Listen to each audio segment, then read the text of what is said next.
Welcome to the village of Eldoria, where time stands still. This hidden gem preserves its rich history and traditions.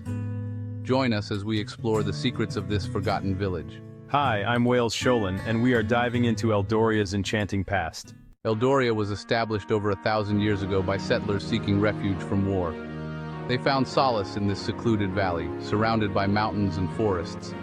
The village flourished, becoming a hub of culture and trade. Life in Eldoria centered around community and culture. The villagers were skilled craftsmen, and their handiwork is still renowned today. Every village has its legends, and Eldoria is no exception. The most famous tale is that of the Guardian of Eldoria, a legendary figure said to protect the village from harm. The Guardian appeared during times of crisis, offering guidance and protection. Whether myth or fact, it is part of Eldoria's identity. Many of us grew up hearing these tales by the bonfire. It's a story that binds us, reminding us of our shared past and community strength. Recently, archaeologists uncovered captivating artifacts in Eldoria, shedding new light on its past. These relics provide clues about the villagers' daily lives and interactions.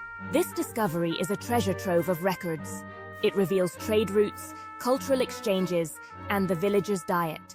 Eldoria's cherished Festival of Lights honors the village's founding and enduring spirit. This vibrant festival showcases Eldoria's culture and unity. The village celebrates with music, dance, and food. Recipes passed down for generations connect us to our heritage. As we conclude our journey, we reflect on Eldoria's future. Modernization poses challenges, but villagers preserve their traditions and history. Eldoria isn't just a village, it's a testament to the strength and resilience of its people. Thank you for joining us on this journey through the forgotten village of Eldoria. We hope you enjoyed exploring its rich history and culture. Like, share, and subscribe for more adventures. Until next time, keep discovering. Eldoria may be forgotten by time, but its stories live on, waiting to be told and cherished.